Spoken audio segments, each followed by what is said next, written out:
আমি অতি দুৰ্ভাগ্যজনকভাৱে আপোনালোকক জনাব বিচাৰোঁ যে আমাৰ খোৱাঙৰ ৰাজনীতিত বা উজনি অসমৰ ৰাজনীতিত এটা নতুন কলংকৰ দাগ হানি এটা দলৰ এগৰাকী নেতাৰ নেতৃত্বত বিশেষকৈ AJP দলৰ সভাপতি লুৰিণজ্যোতি গগৈ ডাঙৰীয়াৰ নেতৃত্বত যিটো এটা অপসংস্কৃতি ৰাজনৈতিক অপসংস্কৃতি আমাৰ খোৱাং সমষ্টিটো আনি বীজ ৰোপণ কৰিবৰ কাৰণে চেষ্টা কৰিছে এই কথাটো আপোনালোকক অৱগত কৰিবৰ কাৰণে ইয়ালৈ নিমন্ত্ৰণ জনালোঁ।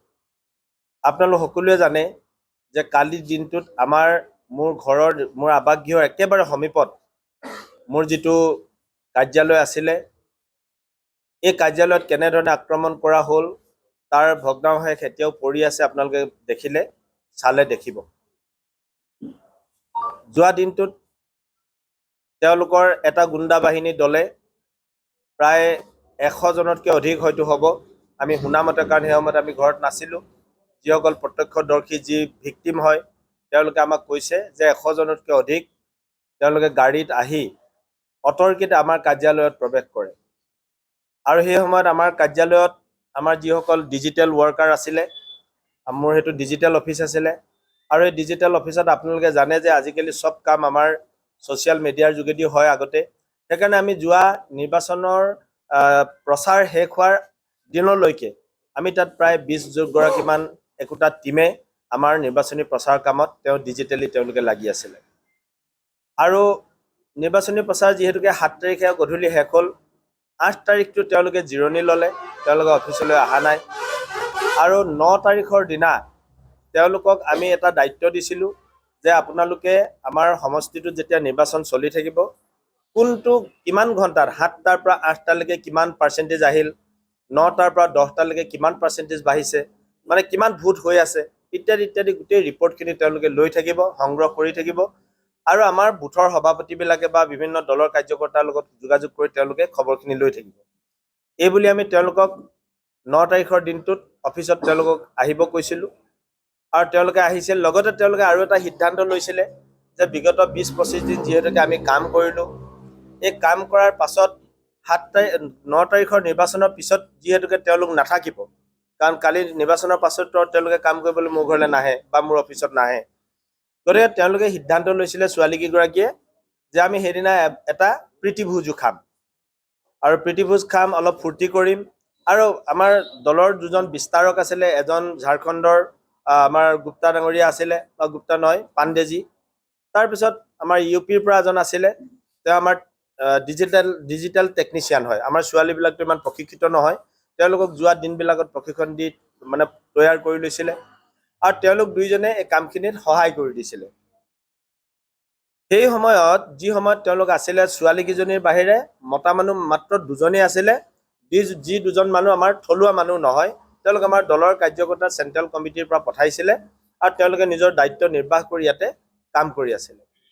আৰু সেই সময়ত গুণ্ডা বাহিনীটোৱে আমাৰ কাৰ্যালয়টোত অতৰ্কিতে প্ৰৱেশ কৰি আমাৰ এমূৰৰ পৰা সিহঁতক মানে মাৰ ধৰ কৰিবলৈ আৰম্ভ কৰে, আৰু বিশেষকৈ 2গৰাকী হিন্দীভাষী মানুহ পাই তেওঁলোকৰ ওপৰত বেছিকৈ আক্ৰমণ কৰিলে।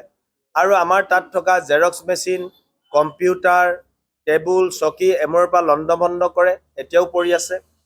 জেৰক্স মেচিন ভাঙিছে, প্ৰিণ্টাৰ মেচিন ভাঙিছে, আৰু 2টাকৈ কম্পিউটাৰ তেওঁলোকে লৈ গুচি গৈছে, লেপটপ 2টা লৈ গৈছে, আৰু 2-3টা হেণ্ডছেট তেওঁলোকে লৈ গৈছে। আৰু সেই সময়ত ছোৱালীবিলাকৰ বা মানুহবিলাকৰ হাতত যাৰ যেনেকুৱা পালে তেওঁলোকে চব বস্তু উঠাই লৈ গুচি গৈছে। লগতে এই 2জন মানুহক অতি বেয়াকৈ নিৰ্মমভাৱে প্ৰহাৰ কৰিছে। আমাৰ গুপ্তা ডাঙৰীয়াক, গুপ্তা নহয়, এজন পাণ্ডে ডিঙিত চেপা মাৰি তেওঁক মাৰি পেলাবৰ কাৰণে যত্ন কৰিছিলে। ছোৱালীখিনিয়ে যেনে তেনে কিবা কিবি কৰি, এগৰাকী গৰ্ভৱতী মহিলাও তাত আছিলে, তাই নতুনকৈ বিয়া হোৱা ছোৱালী, গৰ্ভৱতী হৈ আছিলে, তাইও মানে কাম কৰাত সিদ্ধ আছিলে, গতিকে তাইও কাম কৰিছিলে। আৰু সেই মহিলাজনীকো একেবাৰে টানি গুৰিয়াই তাইক কিবা কিবি কৰিছে। আৰু সেই ছোৱালীজনী অৱশেষত গৈ বিজেন্দু গুপ্তাক মানে ধৰি যেনে তেনে তাই মাৰ খায়ো মানুহজনক, বাহিৰৰ মানুহজনক বচাওঁ বুলি তাই বচালে।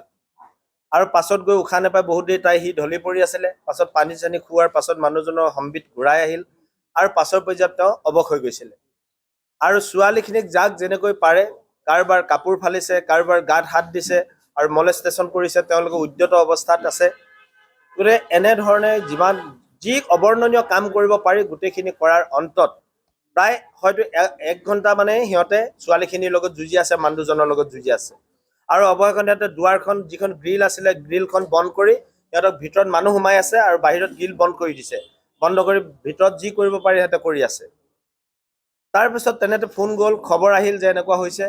আমাৰ তেনে সময়তে আমাৰ মৃণাল দাস ডাঙৰীয়া নৰুৱা মণ্ডলৰ সভাপতি, তেওঁৰ সাধাৰণ সম্পাদক জিতু গগৈ, তাৰপিছত মহিলা মৰ্চাৰ সভানেত্ৰী নিতুমণি গগৈ আৰু আমাৰ জিলা পৰিষদৰ সদস্যা সুমন মেচ দিহিঙীয়া, লগতে আমাৰ যুৱ মৰ্চা আমাৰ দলৰ কাৰ্যকৰ্তা বলিন বৰা, ভিগু বৰা ইত্যাদি আৰু কেইবাজনো আহি পেলাই সেইখিনি সময়ত পালেহি। তেওঁলোকক কি হ'ল চাবৰ কাৰণে, দেখিছে যে এটা অবৰ্ণনীয় অৱস্থা। তাৰপিছত তেওঁলোকে গেট খুলি ওলাই আহিলে। ওলাই অহাৰ পাছত তেওঁলোকে আহি আকৌ আমাৰ মানুহৰ ওপৰত মৃণাল দাসৰ ইয়াত আঙুলি ভাঙি গৈছে, ইয়াত হাতত মাৰ পৰিছে, তেওঁ বচাইছে, যেনে তেনে বাচিছে। তাৰ উপৰিও ভিগু বৰাই দুখ পাইছে। ছোৱালীখিনিয়েতো যিমান পালে আক্ৰমণত, আৰু আমাৰ দলৰ কাৰ্যকৰ্তা নিতুমণি বৰা, নিতুমণি গগৈ, সুমন মেচ, তেওঁলোকক মাৰধৰ কৰিছে, চুলিত ধৰি টানিছে, পিঠিত ঘুচিয়াইছে, গুৰিয়াইছে, এনেকুৱা। আৰু যি যেনেকুৱা চেইন টেইন পৰ্যন্ত কাঢ়ি লৈ গুচি গৈছেগৈ। মানুহ ইয়াত বহুত গোট খাই গ'ল। আৰু বিশেষকৈ আমাৰ নাওজান গাঁৱৰ প্ৰায় 6-7জনীমান ছোৱালীয়ে কাম কৰে। মোৰ একেবাৰে ঘৰৰ, এইখন মোৰ নিজৰ গাঁও নাওজান গাঁৱৰ ছোৱালীকেইজনীয়ে কাম কৰাত ওচৰৰ মানুহবিলাকলৈ খবৰ কৰি দিয়ে, চবেই আহি গৈছে। আমাৰ দলৰ কাৰ্যকৰ্তাও গোট খাই গ'ল। আৰু সেই তেনেকুৱা সময়ত তেওঁলোকে ওলাই আহিলে। মানুহ বেছি গোট খোৱাৰ পাছত পুলিচকো আমি মাতি দিলোঁ। পুলিচ মাতি আহি পোৱাৰ পাছত কিন্তু পুলিচক দেখি তেওঁলোকে অকণমান থমকি ৰৈছিলে। ৰোৱাৰ পাছতো কিন্তু আকৌ বেছিকৈ যেতিয়া সিহঁতৰ আৰু মানুহ আকৌ নামি গ'ল গাড়ীৰ পৰা, নামি গৈ মোটামুটি একদম কাজিয়া কৰাত লাগি গৈছে, মাৰ ধৰ যাক যেনেকৈ কৰিব পাৰি। আৰু সিহঁতে লাঠি পৰ্যন্ত উলিয়াই গাড়ীৰ পৰা ওলাই নিছে লাঠিডাল, আৰু হেৰিয়াক বিশেষভাৱে মাৰ মাৰিছে। এইটো মোহন দেহিঙীয়া বুলি এটা মানুহ, ওচৰৰে মানুহ, তেওঁ AJP দলৰ সদস্য হয়তো, গতিকে তেওঁ মাৰিছে। আৰু যিমান আছে মই নাম চবকে আমি আৰক্ষীক জনাই দিছোঁ। আমাৰ হাতত ভিডিঅ' ফুটেজ আছে, ভিডিঅ' ফটো আছে, ক্লিপিংছ আছে, এভৰিথিং ইজ উইথ আছ। গতিকে আমি সকলোখিনি ইতিমধ্যে পুলিচক দিছোঁ। কিন্তু এই যিটো দুৰ্ঘটনা বা যিটো ঘটনা তেওঁলোকে কৰিলে, আপোনালোকেও জানে যে আমাৰ উজনি অসমৰ ৰাজনৈতিক ইতিহাসত কাহানিও এনেকুৱা ধৰণৰ ঘটনা হোৱা নাই। এইটো প্ৰথমবাৰৰ কাৰণে লুৰিণজ্যোতি গগৈ AJP দলৰ সভাপতিয়ে ইয়াত নিৰ্বাচন খেলিবলৈ অহাৰ পাছত তেওঁলোকে এনেকুৱা ধৰণৰ এটা অপসংস্কৃতি আমাৰ সমাজত এৰি দিছে, যিটো অতি ঘৃণনীয় আৰু নিন্দনীয়। কেৱল এই ঘটনাটোৰ লগত মই আৰু এটা ঘটনা আপোনালোকক মই যোগ কৰি দিব পাৰোঁ। 7 তাৰিখৰ সামৰণিৰ নিশা, 7 তাৰিখেতো আমাৰ সন্ধিয়া সামৰণি পৰিল, আৰু 7 তাৰিখৰ নিশাও তেওঁলোকে আমাৰ হালধিবাৰী পঞ্চায়তৰ আমাৰ দলৰ সভাপতিজনক আৰু তেওঁৰ দুগৰাকীমান সতীৰ্থক এঘৰ মানুহত বন্দী কৰি বেয়া ধৰণে অত্যাচাৰ কৰি মাৰিবৰ কাৰণে উদ্যত হৈছিলে। অৱশেষত আমি পুলিচ প্ৰশাসনক পঠুৱাই তেওঁলোকক তাৰ উদ্ধাৰ কৰি আনি থানাত ৰাখিব লগা হৈছিলে। প্ৰায় 150-200 ল'ৰাই সেই ঘৰটো ঘেৰাও কৰি তেওঁলোকক মাৰিবৰ কাৰণে। আৰু মই আজি আপোনালোকক কৈছোঁ, আপোনালোকৰ সাংবাদিকসকলক, যে আপোনালোকে জানে যে ভাৰতীয় জনতা পাৰ্টীৰ মানুহ কাহানিও আক্ৰমণাত্মক নহয়। আমাৰ মানুহে কাহানিও দলীয় লেবেল লৈ, দলীয় পতাকাৰ নেতৃত্বত আমাৰ মানুহে কাহানিও কাজিয়া নকৰে। আমাৰ মন্ত্ৰী আছে, আমাৰ MLA মই সহযোগী বুলি কৈ কোনেও আমাৰ মানুহে কাজিয়া কৰা কোনো নীতি নাই, আৰু এইটো আমাৰ আদৰ্শই নহয়, এইটো আদৰ্শৰ পৰিপন্থী। গতিকে তাৰ বিপৰীতে কিন্তু AJP দলৰ এই নেতাসকলে কি ইয়াত পোহাৰ মেলিব মই খুজিছে নাজানো, কিন্তু এইটোৱে একেবাৰে সমাজৰ বাবে অলাগতিয়াল আৰু অপসংস্কৃতি, যিটোৱে আমাক গোটেই সমাজখনকে কলুষিত কৰিছে। বিশেষকৈ নতুন চামৰ উঠি অহা এচাম ল'ৰা ছোৱালীক, বিশেষকৈ কম বয়সৰ 16 বছৰ 18 বছৰ যাৰ ভোটো নাই এখিনি মানৰ, তেনেকুৱা ল'ৰাকৈ নিৰ্বাচনী কামত জড়িত কৰি লুৰিণজ্যোতি গগৈয়ে এটা অপসংস্কৃতি পোহাৰ মেলিবৰ কাৰণে চেষ্টা কৰিছে, যিটো ৱেষ্ট বেংগল বা বিহাৰত আমি কেতিয়াবা এনেধৰণৰ ঘটনাবিলাক দেখা পাওঁ। অসমৰ সংস্কৃতি, ৰাজনৈতিক সংস্কৃতি কেতিয়াও এনেকুৱা নহয়। আজি তেওঁ এই ল'ৰা ছোৱালীবিলাকক কেৱল যে সমষ্টিৰ পৰাই গোটাইছে তেনেকুৱা নহয়, তেওঁ অসমৰ বিভিন্ন জিলাৰ পৰা মানুহ আনিছে, তিনিচুকীয়াৰ পৰা মানুহ আনিছে, ধেমাজিৰ পৰা, লখিমপুৰৰ পৰা ডেকা ল'ৰাবিলাক, ফুকলীয়া ল'ৰাবিলাকক মাতি আনি ইয়াত কেম্প কৰোৱাই পুৱা গধূলি হয়তো তেওঁলোকে মদৰ আড্ডা পিতে, তেওঁলোকে মানে বেয়া যি মানুহ গোটাব পাৰি চব গোটাই লৈছে, আৰু ইয়াত কাজিয়া কৰি ৰণ জিকিবৰ কাৰণে তেওঁ হয়তো আহিছিলে। গতিকে এই গোটেই কথাখিনি মই নিন্দা কৰিছোঁ। আৰু ইয়াৰ যোগেদি আপোনালোকক কালি মই কেইবাটাও সংবাদ গোষ্ঠীৰ বাতৰিত আমি দেখা পালোঁ যে আপোনালোকে আমাৰ দলটোক আপোনালোকে উল্টাকে মানে কথাখিনি বুজাই দিছে যে BJPয়ে এনেকুৱা আক্ৰমণ কৰিলে। মই আপোনালোকক বাৰে কৈছোঁ যে BJP দলে কেতিয়াও এনেকুৱা কাম নকৰে। আমাৰ কোনো নজিৰ নাই। মই 10 বছৰ বিধায়ক, আপোনালোকে জানে এইটো সমষ্টিত। আপোনালোকে ক'ব পাৰিব কাহানি বা আমাৰ ঘৰৰ মানুহে ক'ৰবাত, আমাৰ সমষ্টিৰ মানুহে ক'ৰবাত কাজিয়া কৰিছে? কোনো মানুহ এইবিলাক কাজিয়া নকৰে। কিন্তু আমাৰ বিৰুদ্ধে কোনোবাই কিবা কৰি আছে আৰু সৰু সুৰা কথাবিলাক আমি ওলাই কৰোঁ। কিন্তু কালি যিটো ঘটনা কৰিলে লুৰিণজ্যোতি গগৈ পাৰ্টীৰ নেতৃত্বত গুণ্ডা বাহিনীয়ে, এই ঘটনাটো আমি ওলাই কৰিব নোৱাৰোঁ, কাৰণ এইটো চক্ৰ গগৈৰ বাবে ভাল বেয়াটো বাদ দিয়ক, এইটো সমাজৰ কাৰণে অতি ঘৃণনীয় আৰু নিন্দনীয় কথা। সেইকাৰণে আমি আপোনালোকক অৱগত কৰিছোঁ কথাখিনি, আৰু ইয়াৰ যোগেদি আমি ৰাইজক আৰু অসমবাসীক আমি জনাব খুজিছোঁ যে আমি এনেকুৱা ধৰণৰ ৰাজনৈতিক আমি সংস্কৃতি বিচৰা নাই। আৰু লুৰিণজ্যোতি গগৈক মানুহে এনেকুৱা ধৰণৰ মানুহ বুলি জ্ঞান কৰা নাছিলে, কিন্তু শেহতীয়াকৈ তেওঁৰ যিখিনি কাম কাজ, তেওঁ ইয়াত এই খোৱাং সমষ্টিত যেতিয়া নিৰ্বাচন খেলি শেষৰ ফালে পৰাজয়ৰ নিশ্চিত বতৰাটো যেতিয়া তেওঁ পাবলৈ সক্ষম হ'ল, তাৰ পাছত তেওঁ নিজৰ জ্ঞান বুদ্ধি সকলো সম্বিত হেৰুৱাই এতিয়া মানুহক আক্ৰমণাত্মকভাৱে মানুহক আক্ৰমণ কৰিবলৈ লাগি গৈছে। গতিকে মই ভাবোঁ যে এই কথাখিনিৰ ওপৰত আপোনালোকে এটা ভাল ৰাইজৰ মাজলৈ এটা ভাল বাৰ্তা প্ৰেৰণ কৰিব লাগে।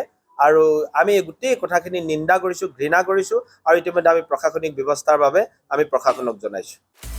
আপুনি বিচৰা বাতৰি পাব কেৱল নিউজ 18 এপত। নিউজ 18 এপ ডাউনলোড কৰিবলৈ স্কেন কৰক এই QR কোড। গুগল প্লে ষ্টৰতো পাব এই নিউজ 18 এপ।